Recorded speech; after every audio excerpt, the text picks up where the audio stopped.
Hello, it's your Commodore, Tic-Toc here, and welcome to Throwback Thursdays. Today, we're going to take a look at a sci-fi series that took place in 1966/67, and it literally debuted one day after Star Trek. This one is The Time Tunnel, and despite being a decently good show, it was only around for one season. So, let's get right into it. This one will be Season 1, Episode 1, Rendezvous with Yesterday. So, we started off with a United States Senator Leroy Clark coming from all the way from D.C. to investigate the program that they've been financing, Project Tic-Toc, in Arizona. He is met by one of the doctors that runs the complex, Dr. Doug Phillips. They have a chat. It's ridiculously interesting to see the base and the stuff that they did. Senator? There are over 12,000 personnel quartered in each of those complexes. You don't see this anymore. You don't see them make actual sets anymore. It's all green screen. So I really appreciate that. So when going to the base, they are met by Lieutenant General Heywood Kirk. Right.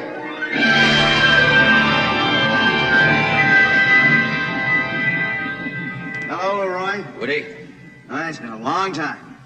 how did they ever get an old dog face like you out of the mud? Wow, they had two shows going on, but with stars, people named Kirk in them. I wonder if Henry Kirk was related to James T. Kirk. And he was the commanding officer. He was in charge of this project he also knew the senator because he was his former commanding officer when they were in the paratrooper. Senator Clark is pissed because he's not seeing anything from this. And the United States government has forked over millions upon millions of dollars to this project. The senator feels our experiments haven't shown enough success to warrant the time and money invested. But we're so close now. Close to what, son? To sending a man back in time and returning him, of course. Well, then do it. Dr. Tony Newman, he becomes a lab rat, and he activates the machine, and he goes through it.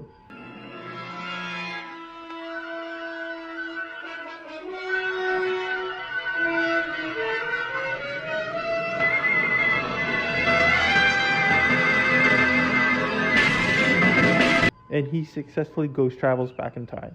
And we know exactly where he's gone, because in this transparent image, we see a steamship moving across, and it has 4 funnels.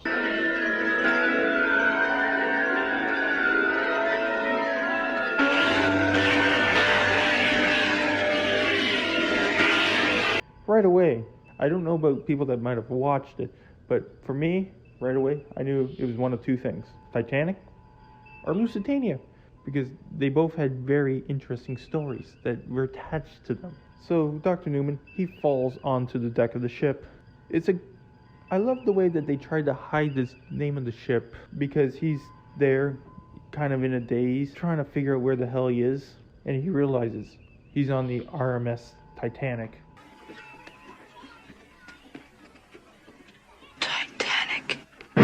He tries to warn the people on the Titanic. He even goes up to Captain Smith, and nothing happens. He's actually arrested for being a stowaway.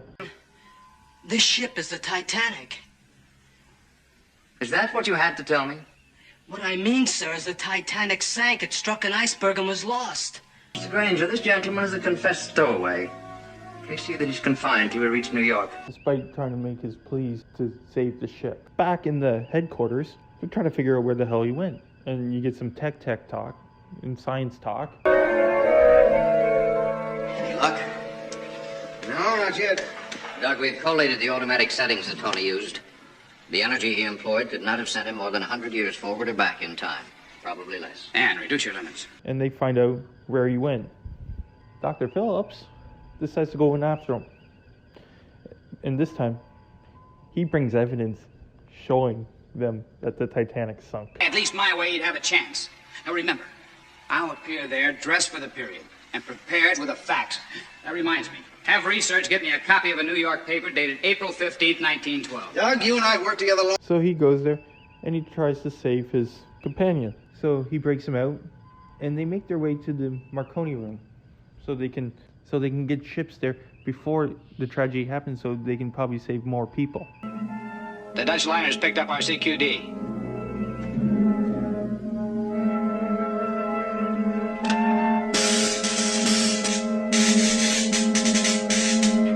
Captain finds them, and then he tells the Marconi operator to tell the other ships to disregard the message and disregard any future messages from the ship.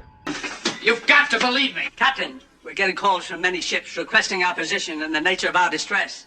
Tell them to disregard all distress signals from the ship. We are in good order and safely underway. So the Titanic hits the berg. Captain admits their prediction was true. We have hit an iceberg, just as the two of you predicted. How could you have known? Captain, the only explanation is the truth. Of course it's true. It's history for them. And Doug decides to place the little French boy that helped him get Tony out of the locked cabin with his mother on the lifeboat.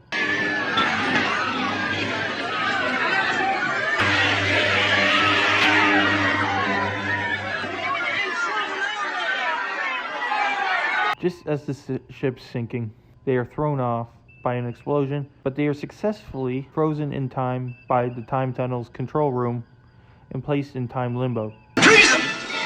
Well, what happened to them? They're alive. The time transfer worked. Well, where? We don't really know. Can we establish any limits? Not with certainty. Hurry, they're dying! Accelerate power! They're safe, but they're still lost in time. This is when the senator comes out and says, you guys, you got my full support, and that you'll still keep getting your funds. Goodbye, Senator, and thank you very much. Of course, my committee will take no action on this until Phillips and Newman are safely back. And that's how it ends. The two doctors, somewhere in time, and the time tunnel crew trying to find where the hell they are to get them back. And so, overall, I really enjoyed it. It's a great way to have another look at history. I wish it went longer than one season, but it had 30 episodes. And since they're rebooting everything now, like Star Trek, Star Wars, Twilight Zone, Magnum P.I., all those shows, why not reboot the time tunnel with modern effects, but you keep the essence of what the show is. And right now, this show was shown in the 1960s. You have a lot more stuff you can bring up then. Watergate, the assassination attempt of Ronald Reagan, the fall of the USSR, Chernobyl, and a staple of some of these shows. Have them go back to the original. There's so many possibilities, and there's still so many things that they could do from the past. So the opportunity is endless if done right. So for your Commodore Tycols, live long and prosper. Hailing frequencies closed.